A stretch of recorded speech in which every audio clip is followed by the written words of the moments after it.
No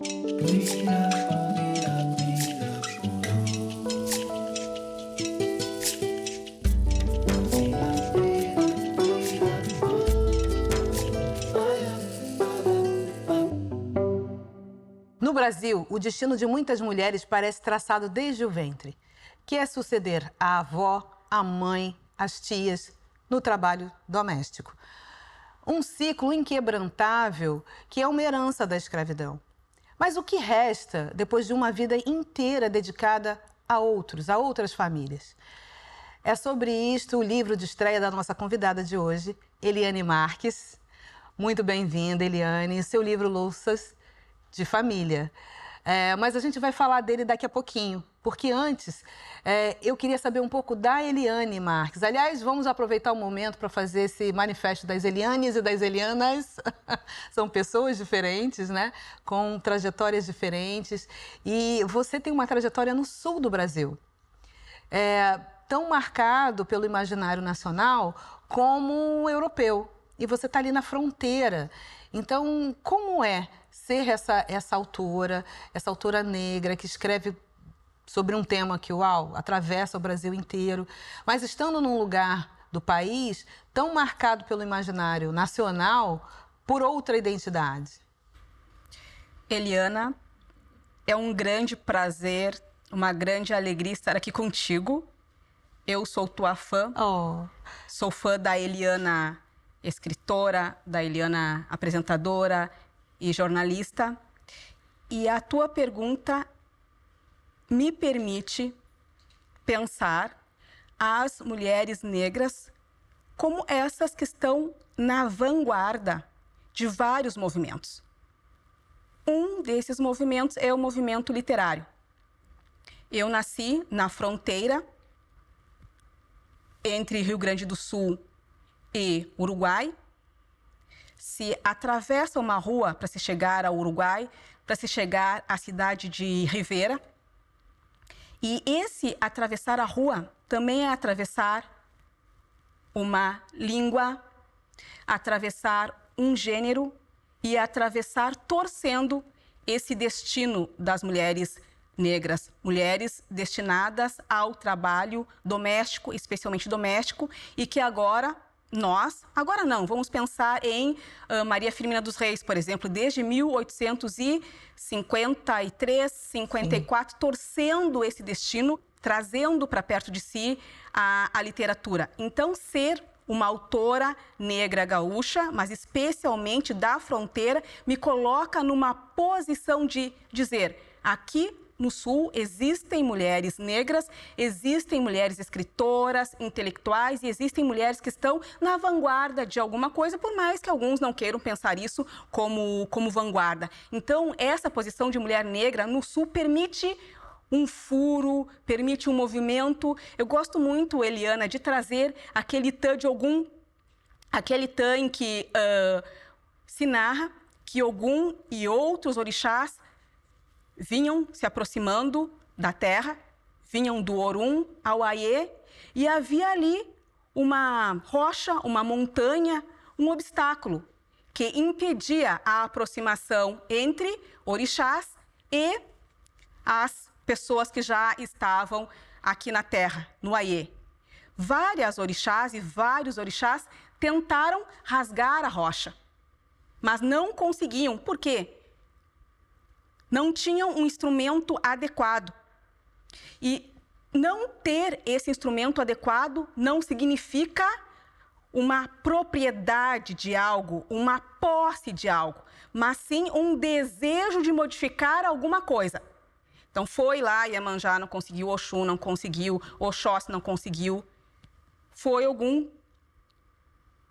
E o que Ogum fez? Da própria rocha, daquele próprio material, ele produziu, ele fabricou o que eu chamo de faca, talvez em algumas versões se trate de outro instrumento que rasgou a própria rocha. Então, daquela impossibilidade, ele fabrica algo que tornará possível, então, essa passagem de lugar a outro. É isso que nós, mulheres negras e escritoras, estamos fazendo hoje. Rasgando uma rocha e permitindo uma passagem, permitindo uma transformação, uma revolução.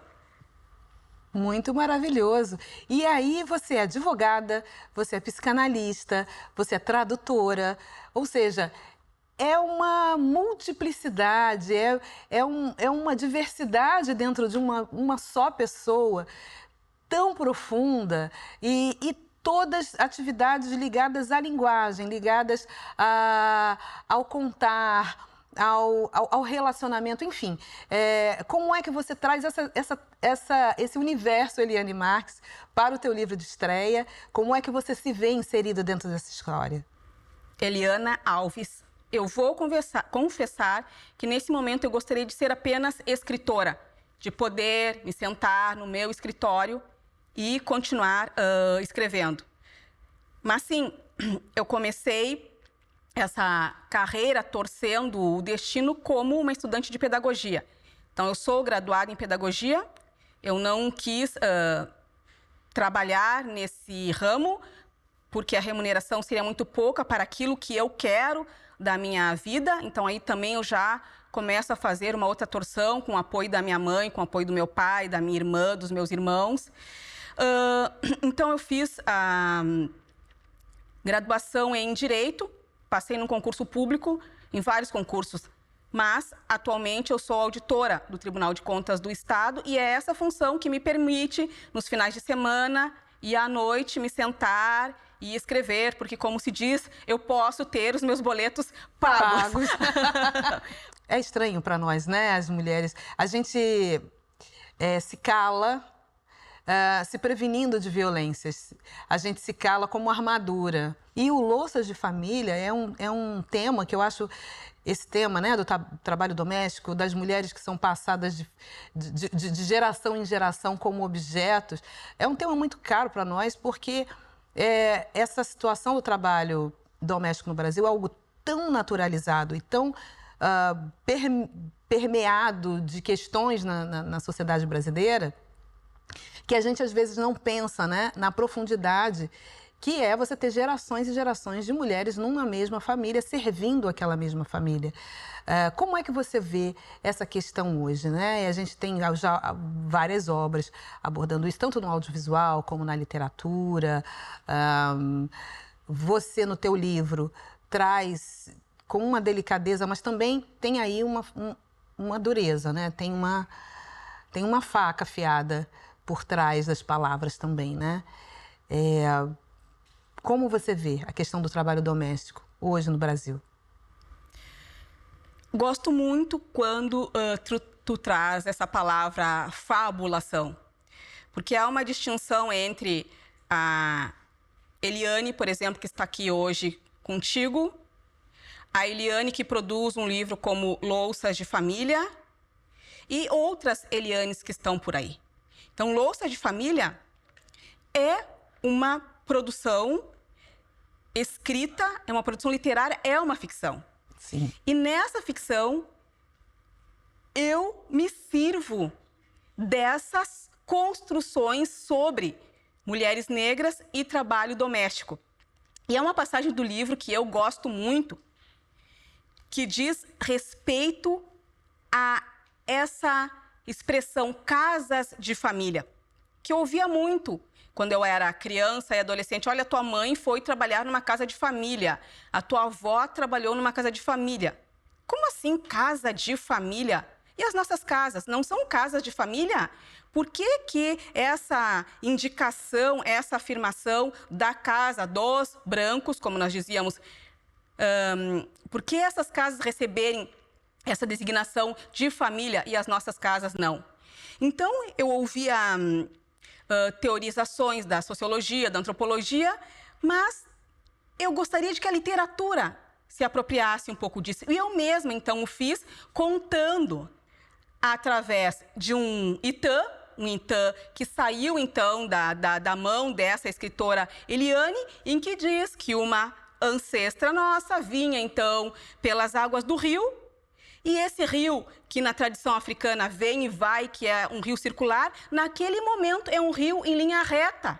E o leva para um lugar chamado casa de família, de onde essa pessoa nunca mais sairia.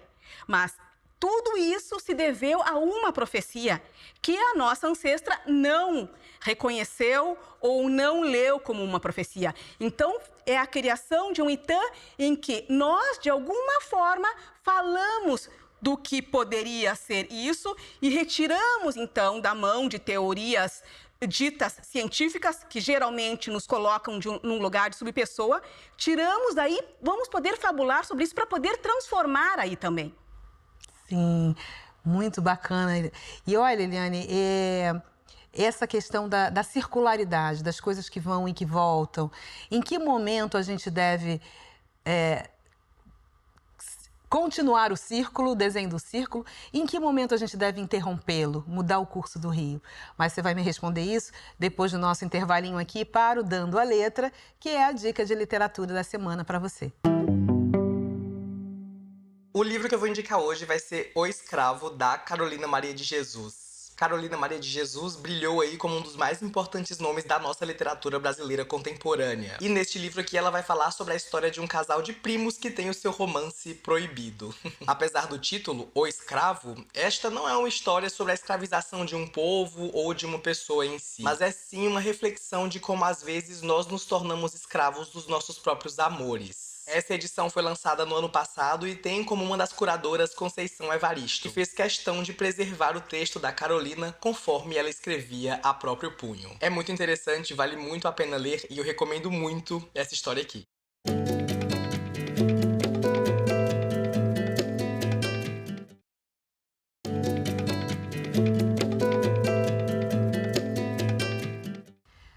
Voltamos com Trilha de Letras, com a escritora Eliane Marques, que está falando conosco sobre o seu livro Louças de Família. E aí eu lhe perguntei sobre a continuação ou a interrupção de determinados ciclos da vida, não é? Como você acha que isso deve se dar? Como a gente pode pensar isso literariamente? Enfim, quais são os ciclos que a gente deve continuar e quais aqueles que a gente precisa interromper? Os ciclos que precisam ser interrompidos são aqueles que nós desejamos que sejam interrompidos. Porque parece que quando se trata de nós, mulheres negras, tudo que se faz nasce de uma necessidade quase biológica de fazer algo, e não do nosso desejo de interromper alguma coisa. Então, me parece que o primeiro ponto é nós mesmas reconhecermos que podemos desejar algo que não foi desejado pelas nossas antepassadas, porque elas não puderam desejar.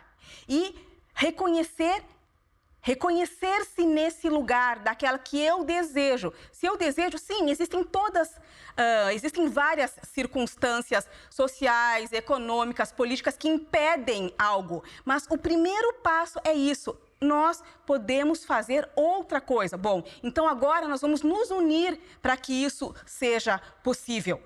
O nosso grande problema é esse tal discurso do outro, de que fala a psicanálise. O grande outro, e vejam, ele é até masculino, o grande outro é masculino, e provavelmente seja masculino e branco. Esse grande outro dita aquilo que nós podemos ser, aquilo que nós podemos fazer ou não fazer, como eu devo falar, se eu devo ser mais tímida, falando como uma menininha, mimadinha, ou se eu posso ser a Eliane que eu sou. E até sobre as nossas próprias histórias, né? Exato. O que podemos contar, o que não podemos contar, de que forma podemos contar ou não. Exato. Esse passo, essa autorização, o primeiro passo é essa quebra com, ou melhor, a quebra desse pacto com o grande outro. Ele não nos governa mais. Nós podemos nos governar para uma possibilidade de mudança. Então, como psicanalista, é desse lugar, Eliana, que eu posso falar. Outras pessoas podem falar do ponto de vista da sociologia, da política, mas eu posso falar da quebra desse pacto com o eu não posso e a realização de um outro pacto chamado, esse pacto é eu posso, nós podemos. A validação. Né? Exatamente. A sociedade brasileira parece, e a gente só pode falar, né, desse lugar de Brasil em que estamos, né, parece que precisa dessa chancela né, desse outro para que as coisas aconteçam. Você só acontece como profissional, seja em qualquer área, se determinado público te validar ou determinado outro te validar. E a partir daí é que essa quebra se dá, né? É importante que ela aconteça. Mas às vezes, Helena, somos nós que introduzimos esse outro que não nos valida.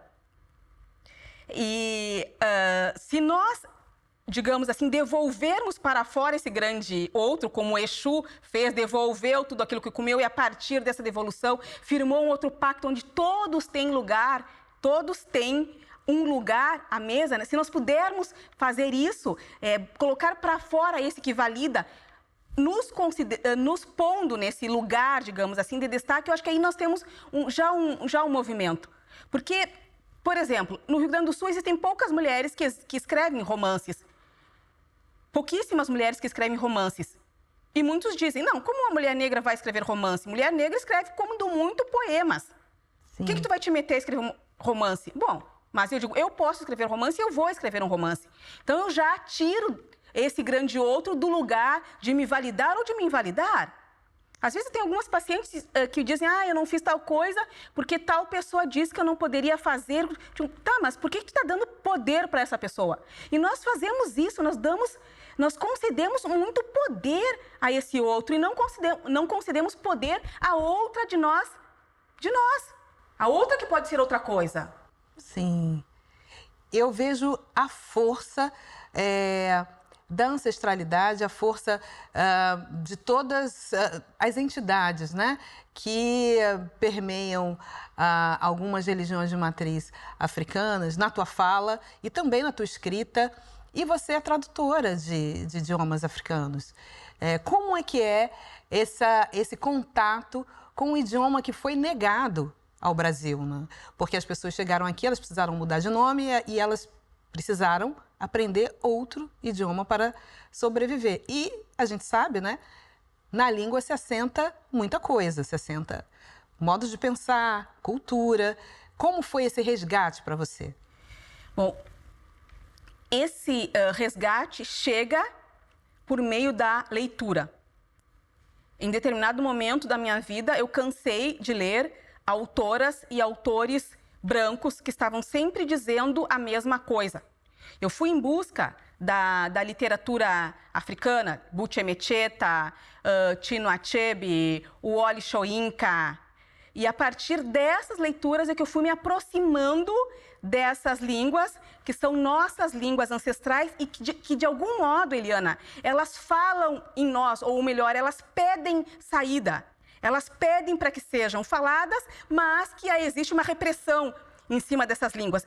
Por exemplo, a diferença entre América e Améfrica, de Lélia Gonzalez. A Lélia abre essa América e põe ali uma letra que foi reprimida, um F, para dizer, não, nós estamos falando de Améfrica.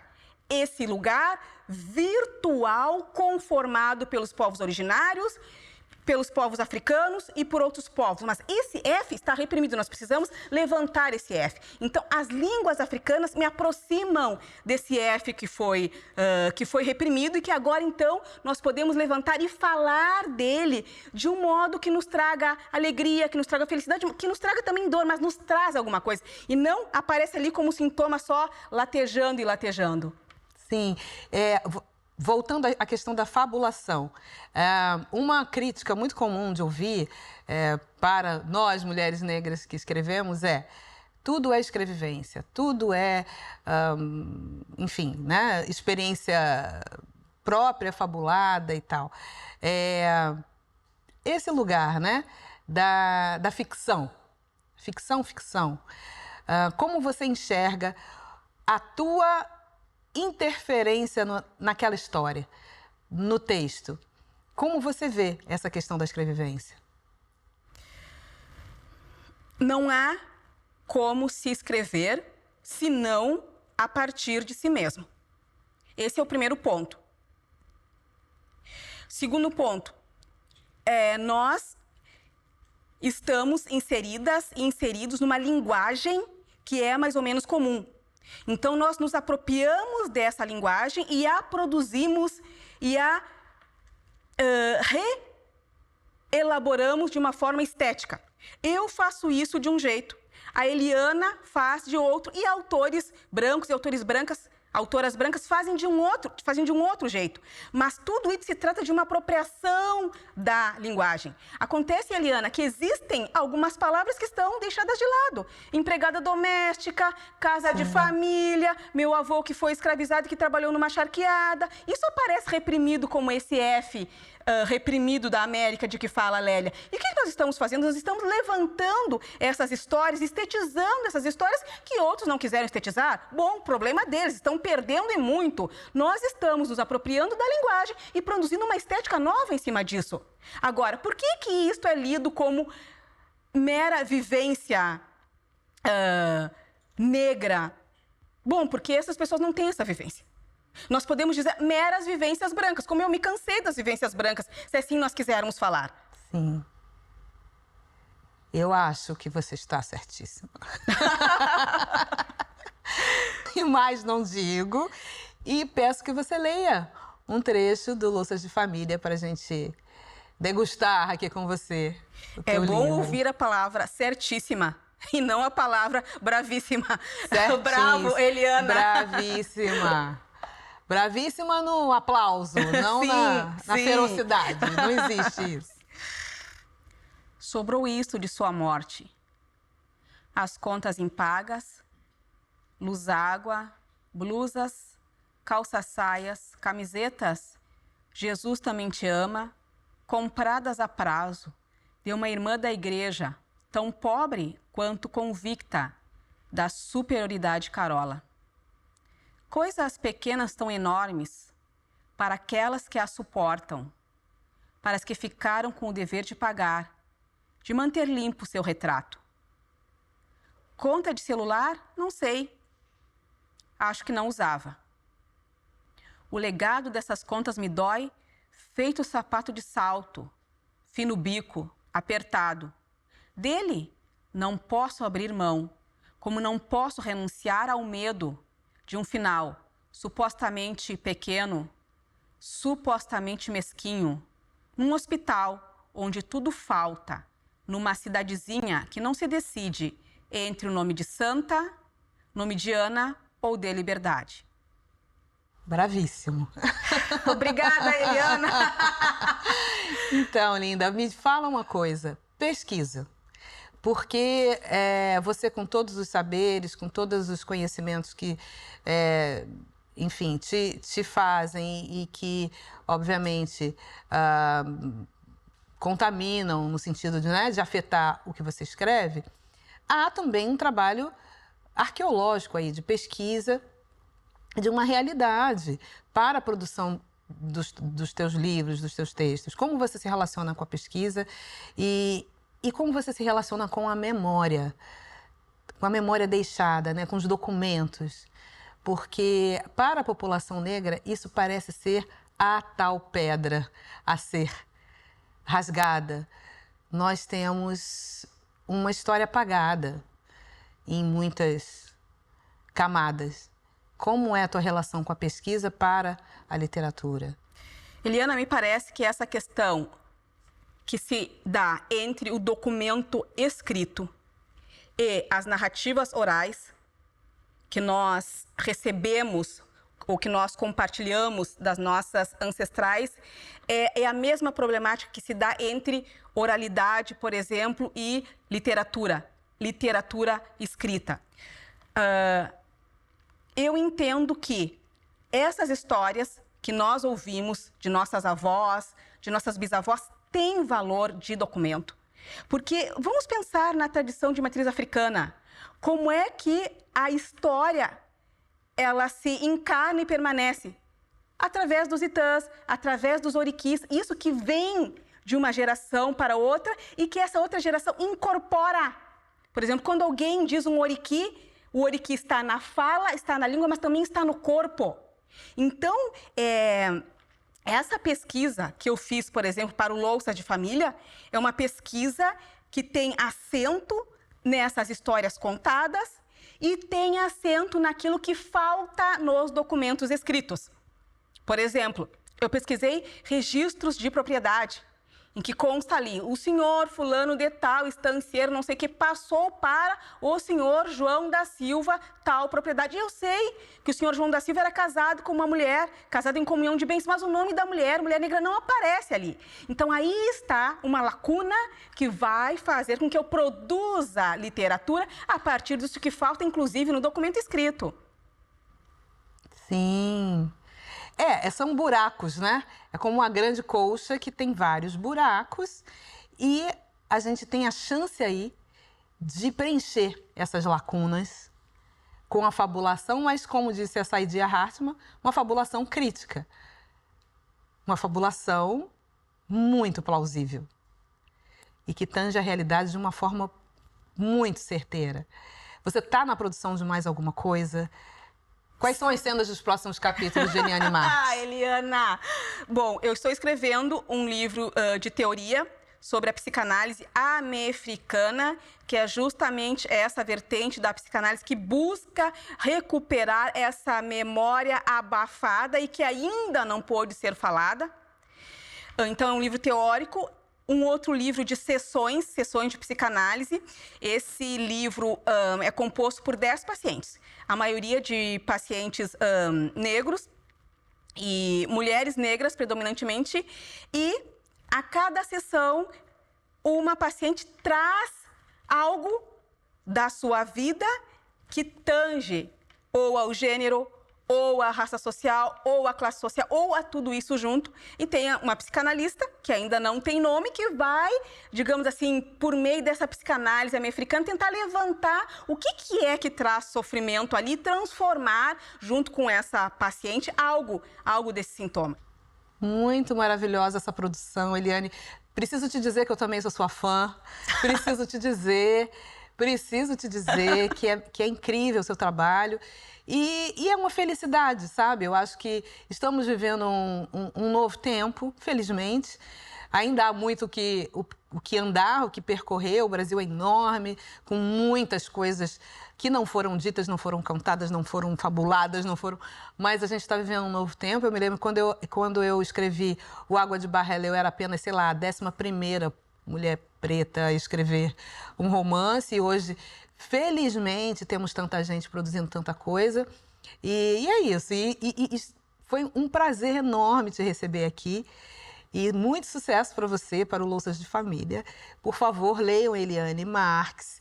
E a gente vai ficando por aqui nesse programa, que a gente teria muito mais coisa para conversar. Mas semana que vem a gente volta. Nunca esqueça, trilha O Caminho da Literatura passa aqui na TV Brasil.